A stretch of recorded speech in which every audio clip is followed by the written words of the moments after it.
Hello students, हमारा chapter second ongoing है nutrition in animals. हम एनिमल्स में न्यूट्रिशन पढ़ रहे हैं एक्चुअली। हमारी फर्स्ट वीडियो में हमने न्यूट्रिशन के 5 प्रोसेसेस देखे थे कि इंजेशन, डाइजेशन, एब्जॉर्प्शन, एसिमिलेशन और इजेशन। ये 5 प्रोसेस हैं एनिमल के अंदर न्यूट्रिशन लेने के। हमने हमारी प्रीवियस वीडियो में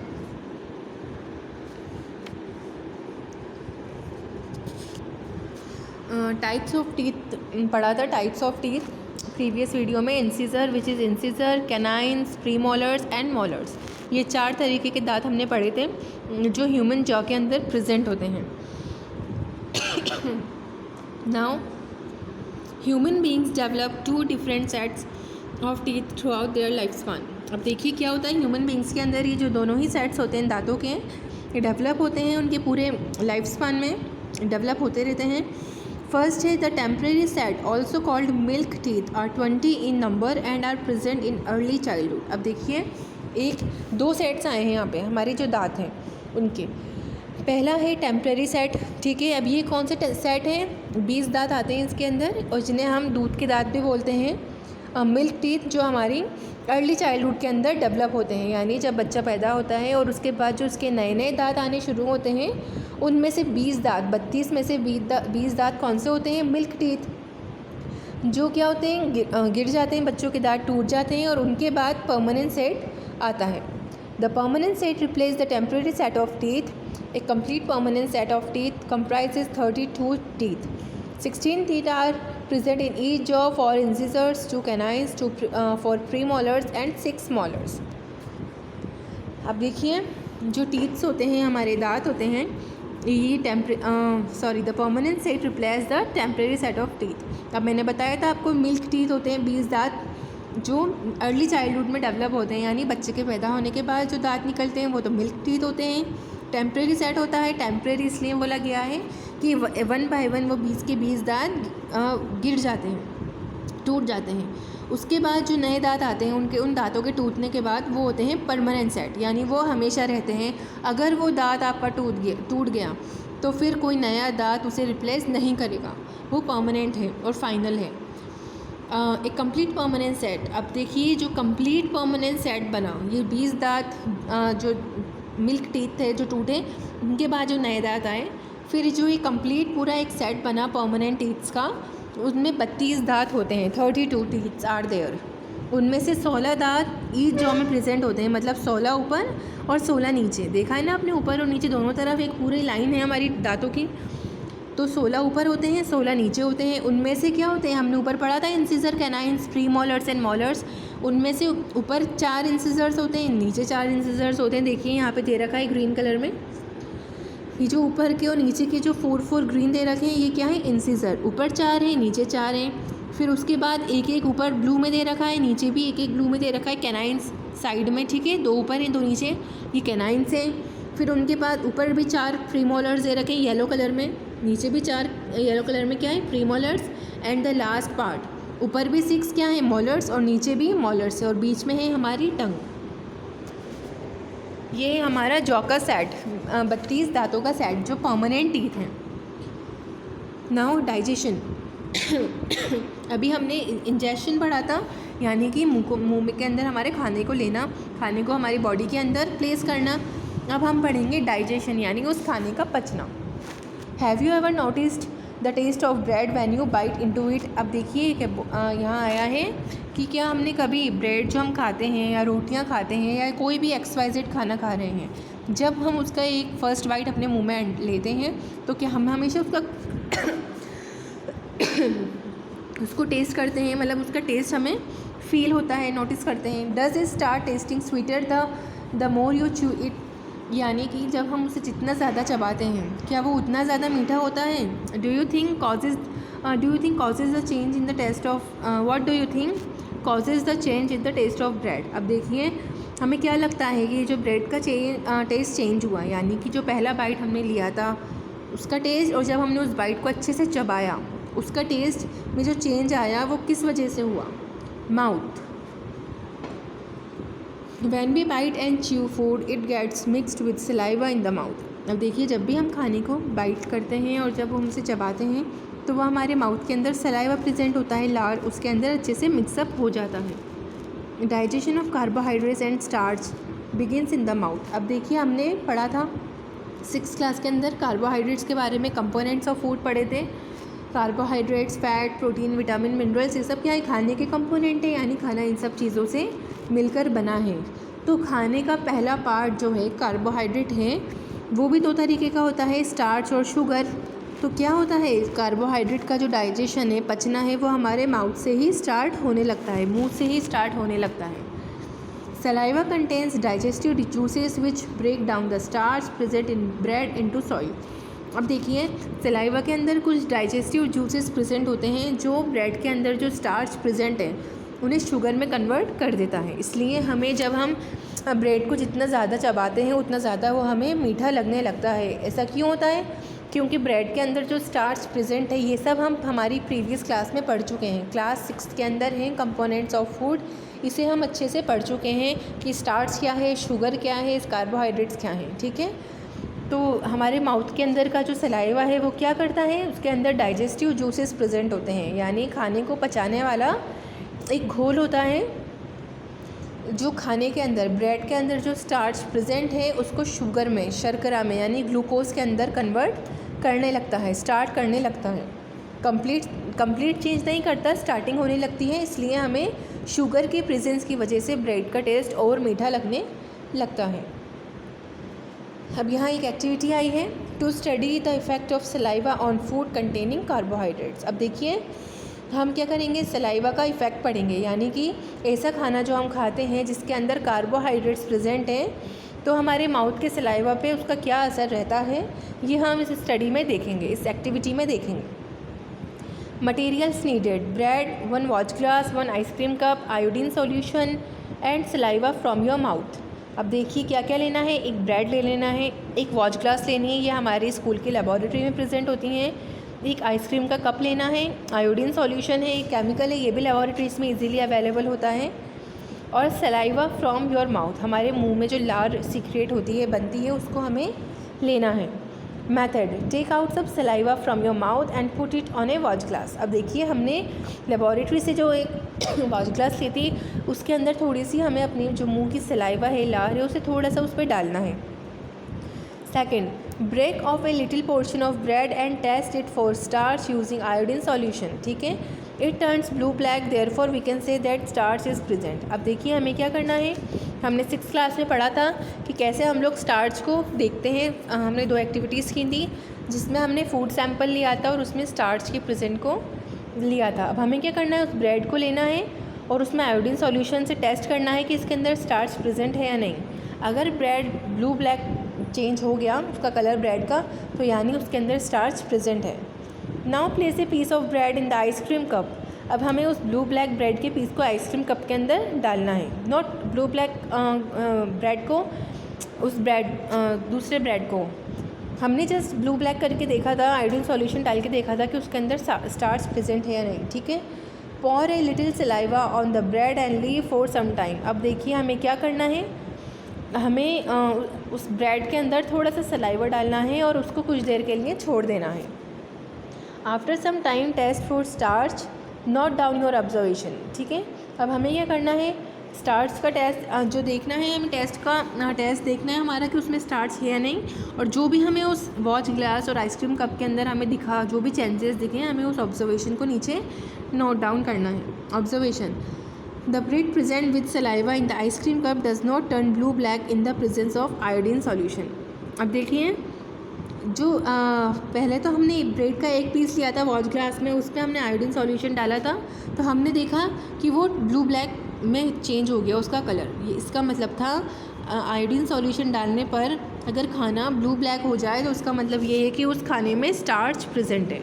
ठीक है, फिर हमने एक आइसक्रीम कप लिया था, उसमें ब्रेड डाल के सलाइवा डाली थी और फिर उसको थोड़ी देर छोड़ने के बाद उसमें आयोडीन डाला था। ठीक है, तो हमने क्या देखा, वो ब्लू ब्लैक चेंज नहीं हुआ आयोडीन सॉल्यूशन डालने के बाद भी। तो ऐसा क्यों हुआ? When saliva was poured on the bread slice, the digestive juices present in it digested the starch, therefore the bread did not turn blue black on dropping iodine on it. अब हमने ऊपर पढ़ा था कि सलाइवा क्या करता है, starch को शुगर में बदल देता है, और आयोडीन सॉल्यूशन क्या पता लगाता है, खाने में स्टार्च को, कि खाने में स्टार्च प्रेजेंट है या नहीं। तो जब हमने सलाइवा डाली ब्रेड के ऊपर, तो क्या करा उस सलाइवा ने, जो डाइजेस्टिव जूसेस उसके अंदर प्रेजेंट थे, पचाने वाला रस जो उसमें प्रेजेंट था, उसने स्टार्च को शुगर के अंदर कन्वर्ट कर दिया था। इसलिए जब हमने उसके ऊपर आयोडीन सॉल्यूशन डाला तो वो ब्लू ब्लैक में चेंज ब्रेड नहीं हुआ, क्योंकि उसमें स्टार्च रहा ही नहीं था। सलाइवा ने तो उसे ऑलरेडी किस में चेंज कर दिया था, शुगर के अंदर। आई होप आपको ये एक्टिविटी समझ में आ गई है। इसके अंदर हमें एक ब्रेड का पीस लेना है, इसके 2 पीसेस छोटे छोटे लेने हैं। एक के अंदर हमें आयोडीन सॉल्यूशन डालना है। हम देखेंगे कि जब हमने डायरेक्ट ब्रेड के ऊपर आयोडीन सॉल्यूशन डाला तो वो ब्लू ब्लैक कलर का हो गया। इसका मतलब था कि उसके अंदर स्टार्च प्रेजेंट है। दूसरे, हमने आइसक्रीम कप के अंदर ब्रेड को रखा और अपनी सलाइवा माउथ की उसमें डाली, तो हमने क्या देखा, फिर सलाइवा डालने के बाद हमने उसे थोड़ी देर के लिए ऐसे ही छोड़ दिया। फिर हमने थोड़ी देर बाद उसमें आयोडीन सॉल्यूशन डाला, तो आयोडीन सॉल्यूशन डालने पर हमने क्या देखा, वो आइसक्रीम कप वाला ब्रेड जिसमें हमने सलाइवा डाली थी वो ब्लू ब्लैक कलर में चेंज नहीं हुआ। तो इसका क्या मतलब निकला कि उसके अंदर स्टार्च प्रेजेंट नहीं है, जबकि ब्रेड के अंदर स्टार्च होती है। तो इससे क्या कंक्लूजन निकला, जो सलाइवा हमने डाला था उसने ब्रेड की स्टार्च को शुगर में कन्वर्ट कर दिया। नाउ इसोफेगस हमारी फूड पाइप होती है जिससे हम खाना मुंह से निगलते हैं, तो इसी पाइप के ज़रिए वो हमारे स्टमक में जाता है। The food passes from the mouth into a long tube called the food pipe और इसोफेगस।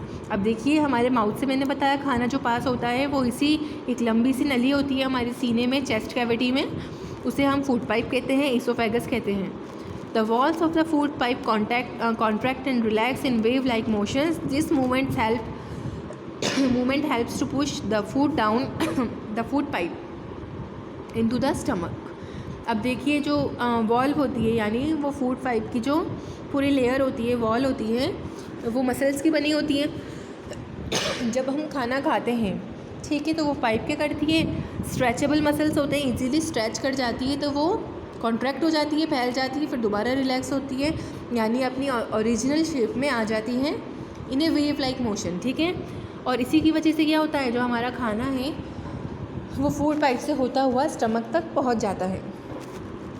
अगर फूड पाइप कॉन्ट्रैक्ट और रिलैक्स ना हो, यानी कि खाना खाने पे उसके जो मसल्स हैं वो फैले नहीं, तो हमारा खाना हलक में अटक जाए, हम उसे ईज़िली हमारे स्टमक में नहीं डाल पाएंगे। The third one is stomach. हमने अभी डाइजेशन में माउथ पढ़ा, देन इसोफेगस पढ़ी जिसे हम फूड पाइप बोलते हैं। कैसी होती है वो, लॉन्ग ट्यूब लाइक। अब हम पढ़ेंगे stomach. The stomach is a sac like organ where further digestion of food takes place. ठीक है ना। अब जो हमने देखा, माउथ के अंदर स्टार्ट हो जाता है डाइजेशन, इनिशियल प्रोसेस जो है डाइजेशन का वो। अब जो बाकी का डाइजेशन है, जो मेन पार्ट है डाइजेशन का, जो सबसे कॉम्प्लेक्स पार्ट है, वो स्टमक में होता है। It secretes digestive juices, hydrochloric acid and mucus. ठीक है, अब ये 3 चीज़ें, 2 चीज़ें क्या करता है, सीक्रिएट करता है। डाइजेस्टिव फूड को सीक्रेट करता है, हाइड्रोक्लोरिक एसिड, ये एक एसिड है, उसे सीक्रेट करता है। और लास्ट वन है म्यूकस। म्यूकस आपको पता है आपकी नोज़ के अंदर जो बनता है वो म्यूकस होता है। ठीक है, चिपचिपा सा स्टिकी सा सब्सटेंस होता है।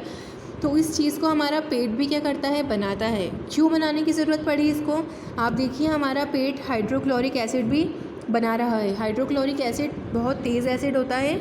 अगर म्यूकस सीक्रेट ना हो, म्यूकस को स्टमक सीक्रेट करके क्या करता है, अपनी स्टमक की जो लाइनिंग होती है उसके ऊपर एक ब्लैंकेट की तरह बिछा लेता है, एक चादर की तरह बिछा लेता है। फिर हाइड्रोक्लोरिक एसिड सीक्रेट होता है, उसके बाद डाइजेस्टिव यूजेस सीक्रेट होते हैं। इसकी वजह से क्या होता है, म्यूकस की वजह से ये स्टमक की इनर लाइनिंग को प्रोटेक्ट करता है हाइड्रोक्लोरिक एसिड से। आपने कई बार सुना होगा स्टमक अल्सर, पेट में छाले पड़ जाते हैं, तो वो किस वजह से पड़ते हैं, जब ज़्यादा एसिड सीक्रेट हो जाए तो वो इस म्यूकस को भी पेनिट्रेट करके, यानी कि उसके अंदर भी घुस के जो स्टमक की जो इनर लाइनिंग होती है ना, उस तक पहुंच जाता है एसिड, और उसकी वजह से उसमें छाले पड़ जाते हैं। तो ये जो म्यूकस है, ये किस चीज़ से प्रिवेंट करता है, स्टमक को हाइड्रोक्लोरिक एसिड से बचाता है।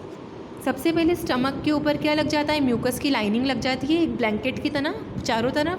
फिर हाइड्रोक्लोरिक एसिड उसके ऊपर होता है, डाइजेस्टिव जूसेस भी उसके ऊपर होते हैं। ठीक है, the digestive juices help to break down protein present in food into simpler forms. अब देखिए कार्बोहाइड्रेट का कहाँ हुआ डाइजेशन, माउथ के अंदर। अब ये प्रोटीन आया है, प्रोटीन भी क्या होता है, फूड का एक कंपोनेंट है, जो हमने 6th क्लास में पढ़ा था चैप्टर 2 में, कंपोनेंट ऑफ फूड। अब प्रोटीन का कहाँ होता है डाइजेशन, स्टमक के अंदर, ठीक है। और कौन करता है, डाइजेस्टिव जूसेस करता है। क्या करता है, प्रोटीन को सिंपलर फॉर्म्स के अंदर कन्वर्ट कर देता है। The hydrochloric acid kills germs that may have entered along with the food. अब देखिए अगर बाई चांस खाना आपने जो खाया उसके अंदर कोई जर्म्स प्रेजेंट हो और वो आपने खाने के साथ मुंह में चले गए, तो वो हाइड्रोक्लोरिक एसिड की प्रेजेंस की वजह से ख़त्म हो जाएंगे। हाइड्रोक्लोरिक एसिड क्या करेगा, उन सबको ख़त्म कर देगा। It also provides an acidic medium for proper digestion to take place. अब देखिए हाइड्रोक्लोरिक एसिड क्या करता है, एक एसिडिक मीडियम प्रोवाइड करता है जिसकी वजह से खाने का अच्छे से डाइजेशन हो सके।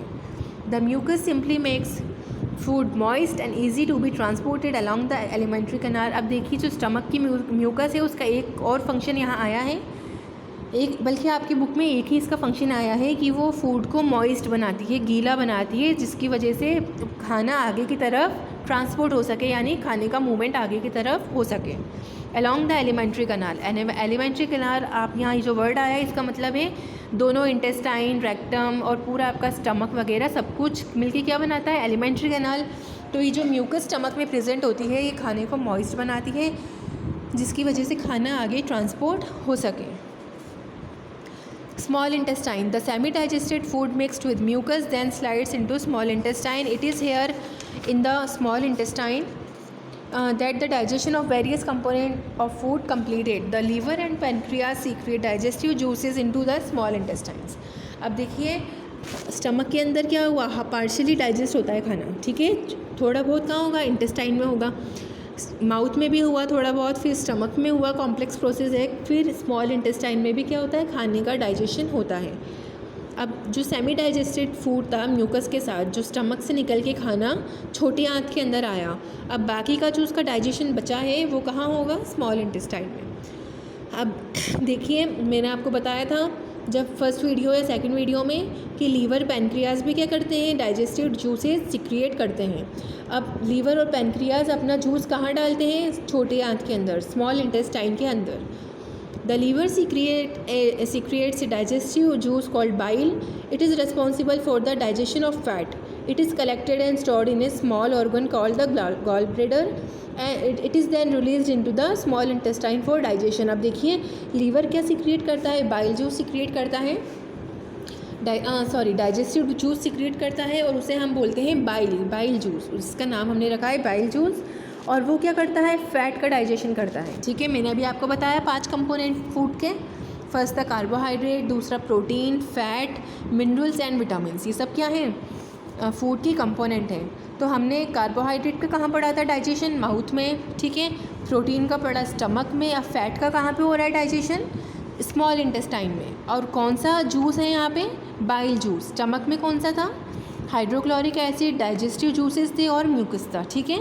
अब बाइल जूस कौन बना रहा है, लीवर बना रहा है। लीवर बाइल जूस बना के, एक गॉल ब्लैडर है, एक बैग जैसा, छोटा सा बैग जैसा स्ट्रक्चर होता है हमारे स्टमक लीवर के ऊपर, वो लीवर बाइल जूस बना के गॉल ब्लैडर के अंदर स्टोर कर देता है। जैसे हम हमारे पेन और पेंसिल हमारे उसमें रखते हैं बॉक्स वगैरह में, वैसे ही लीवर क्या करता है, बाइल जूस बना के गॉल ब्लैडर में स्टोर कर देता है। फिर जब खाना स्टमक से स्मॉल इंटेस्टाइन में आता है तो गॉल ब्लैडर क्या करता है, इस बाइल जूस को स्मॉल इंटेस्टाइन के अंदर डाल देता है। वहाँ पे बाइल क्या करता है, बाइल जूस जो खाने के अंदर फैट, वसा प्रेजेंट है, फैट्स प्रेजेंट है, उसको डाइजेस्ट करता है, ठीक है। It is then released into the small intestine for digestion. ये बता दिया मैंने आपको। गॉल ब्लैडर कहाँ पे डालता है बाइल, स्मॉल इंटेस्टाइन में। The pancreas secretes pancreatic juice that digest carbohydrates, proteins and fats. अब देखिए माउथ के अंदर कार्बोहाइड्रेट का डाइजेशन स्टार्ट हो जाता है, लेकिन कंप्लीट डाइजेशन वहाँ नहीं होता। अब पैनक्रियाज क्या करेगा, पैनक्रियाटिक जूस बनाएगा, ठीक है, और वो स्मॉल इंटेस्टाइन में डाल देगा उस पैनक्रियाटिक जूस को। तो जो बचे हुए कार्बोहाइड्रेट और प्रोटीन फैट्स रह गए हैं, सपोज़ करो कोई खाने का पार्ट है जो माउथ के अंदर कार्बोहाइड्रेट है, डाइजेस्ट होना रह गया, प्रोटीन स्टमक में रह गया थोड़ा बहुत, ठीक है। अब उसका कंप्लीट डाइजेशन कहाँ होगा, पैनक्रियाटिक जूस के थ्रू स्मॉल इंटेस्टाइन में, ठीक है। जो बचा कुछ डाइजेशन रह जाएगा, बाई चांस कोई फूड पार्टिकल रह गया तो उसका कहाँ होगा डाइजेशन? स्मॉल इंटेस्टाइन में। और किससे होगा? पैनक्रियाटिक जूस, जो पैनक्रियाज सिक्रिएट करते हैं। आपको ऊपर जो डायग्राम दे रखा है ह्यूमन बॉडी का, देखिए यहाँ पैनक्रियाज आया है, ये रहा यहाँ पैनक्रियाज स्टमक के नीचे, और गॉल ब्लैडर देखिए ग्रीन कलर का, लीवर के नीचे है ना गॉल ब्लैडर, ग्रीन, ये क्या है? गॉल ब्लैडर है, ठीक है। ये तो लीवर है, इसके नीचे गॉल ब्लैडर है, फिर आपका स्टमक है पिंक कलर का, और उसके नीचे ब्राउन कलर की पैनक्रियाज है। देखिए फिर वाइट कलर की लार्ज इंटेस्टाइन है, और नीचे ब्राउन कलर की क्या दे रखी है? Small intestine. इसको आप अच्छे से स्टडी करना इस डायग्राम को।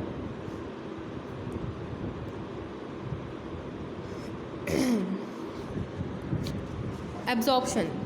अब एब्जॉर्प्शन मैंने बताया था आपको, once the process of digestion gets completed in the small intestine. अब देखिए जब खाने का पूरा अच्छे से डाइजेशन हो जाएगा स्मॉल इंटेस्टाइन में, the soluble nutrients have to be absorb. अब जो भी न्यूट्रिएंट्स बचे, ठीक है, अच्छे से डाइजेशन हो गया, अच्छे से खाना पच गया, जो कॉम्प्लेक्स खाना हमने खाया था वो सिंपलर सब्सटेंसेस में ब्रेक डाउन हो गया उसका।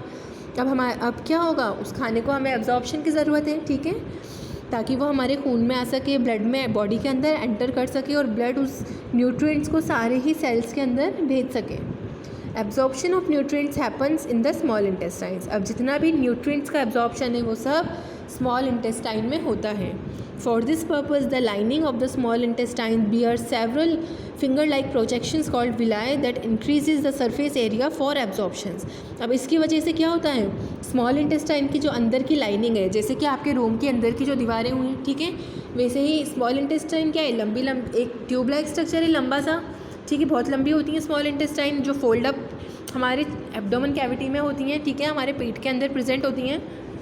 तो इसके अंदर क्या है? इसके अंदर की जो लाइनिंग है, इसके अंदर फिंगर लाइक प्रोजेक्शंस, यानी हमारी उंगलियां जैसी हैं वो ऐसे प्रोजेक्शंस होते हैं बाहर की तरफ निकले हुए, जिसे हम विलाय बोलते हैं। हमारी फिंगर्स तो बहुत बड़ी बड़ी हैं, वो तो ये विलाय तो बहुत छोटे छोटे होते हैं, लेकिन इनकी अपीयरेंस यानी इनका शेप कैसा होता है? हमारी उंगलियों के जैसा, ठीक है। जैसे हमारी उंगलियां बाहर की तरफ निकली हुई हैं हमारे हथेली से, वैसे ही जो स्मॉल इंटेस्टाइन के अंदर की जो लाइनिंग होती है, उस लाइनिंग से क्या क्या निकला हुआ है? विलाय निकला हुआ है। तो वो विलाय क्या करता है? सरफेस एरिया, यानी कि सरफेस एरिया को बढ़ा देता है एब्जॉर्प्शन के। आप देखिए हमारी हैंड्स को नोटिस करिए आप, आपकी जो फिंगर है उसके 3 पार्ट्स होते हैं, एक तो साइड वाले पार्ट और एक ऊपर टिप जहाँ आपका नेल लगा होता है, ठीक है। तो आपकी 5 फिंगर्स हैं, तो कितने सारे वो हो गए ना, तो हर तरफ से क्या होगा? एब्जॉर्प्शन होगा, ठीक है। एक आपकी हथेली एब्जॉर्ब कर रहे हैं या आपकी फिंगर्स, तो वैसे ही विलाय होती हैं, विलाय की तीनों तरफ से क्या होता है? एब्जॉर्प्शन होता है खाने का, और बहुत सारे विलाय प्रेजेंट होते हैं, जिसकी वजह से बहुत सारा सरफेस एरिया मिल जाता है इंटेस्टाइन को न्यूट्रिएंट्स के एब्जॉर्प्शन के लिए। The small intestine also contains an abundance of fine blood vessels all along its wall. अब देखिए बहुत सारे ब्लड वेसल्स भी होते हैं, बारीक बारीक क्या होती हैं? ब्लड वेसल्स होते हैं स्मॉल इंटेस्टाइन की वॉल पर, इनर वॉल पे अंदर की तरफ। These blood vessels carry the nutrients that are absorbed by the small intestine to the rest of the body. और ये ब्लड वेसल्स क्या करते हैं? जो भी न्यूट्रिएंट्स, पोषक तत्व स्मॉल इंटेस्टाइन ने एब्जॉर्ब करे विलाई की हेल्प से, ठीक है, जो फिंगर लाइक प्रोजेक्शन थे विलाई, उसकी हेल्प से वो विलाई ब्लड वेसल्स में डाल देती है वो न्यूट्रिएंट्स। फिर ब्लड एक लिक्विड सब्सटेंस है, पानी जैसा पदार्थ है, वो पूरी बॉडी के अंदर फ्लो करता है, जैसे पेट्रोल आपकी गाड़ी में फ़्लो करता है वैसे। तो ये क्या करता है? जितना भी न्यूट्रिएंट्स इसके अंदर डाला स्मॉल इंटेस्टाइन ने, इसे पूरी बॉडी के अंदर ट्रांसफ़र कर देगा जहाँ पे भी न्यूट्रिएंट्स की ज़रूरत है। Large intestine, the undigested food material from which nutrients have been absorbed then passes into the large intestine. अब देखिए पहला तो हमने जितना भी स्मॉल इंटेस्टाइन को एब्जॉर्ब करना था, खाने जितना भी पचा खाना और जितना भी न्यूट्रिएंट्स लिखना, वो सब तो स्मॉल इंटेस्टाइन एब्जॉर्ब कर लेगी। अब जो बचा हुआ फूड मटेरियल है वो लार्ज इंटेस्टाइन के अंदर धकेल दिया जाता है स्मॉल इंटेस्टाइन से। Water and some minerals get absorb by the walls of large intestines. अब देखिए पानी और कुछ मिनरल्स हैं, आप 6th क्लास की बुक देखना, चैप्टर 2 मिनरल्स, आपको पता चलेगा क्या क्या होते हैं मिनरल्स। तो वो कहाँ एब्जॉर्ब होते हैं? लार्ज इंटेस्टाइन की इनर मोस्ट वॉल में, अंदर की जो वॉल होती है लार्ज इंटेस्टाइन की, वहाँ पे क्या एब्जॉर्ब होता है? इसका एब्जॉर्प्शन होता है वाटर का और मिनरल्स का। Assimilation, the nutrients absorbed in the small intestines are carried to different body cells where they are utilized in different ways. अब देखिए स्मॉल इंटेस्टाइन ने जितने भी न्यूट्रिएंट्स को एब्जॉर्ब करा, फिर उन्हें उसने ब्लड वेसल्स में डाल दिया जो उसकी इनर वॉल के अंदर प्रेजेंट होते हैं। फिर वो ब्लड वेसल्स क्या करते हैं, पूरी बॉडी में जितने भी सेल्स प्रेजेंट हैं उन सबको वो न्यूट्रिएंट पहुंचाते हैं, और जहाँ उनका क्या होता है, यूटिलाइजेशन होता है यहाँ, यानी कि जो ज़रूरत होती है, जिस भी सेल को जैसी ज़रूरत होती है वो उस हिसाब से उसका यूटिलाइजेशन करता है, उसका इस्तेमाल करता है। ये वीडियो काफ़ी बड़ी हो गई, अब नहीं, ये थोड़ा सा और रह गया। चलिए इस वीडियो में इतना ही। अब सेकंड वीडियो में हम पढ़ेंगे एसिमिलेशन के बारे में, इजेशन और nutritions in ruminants. Thank you.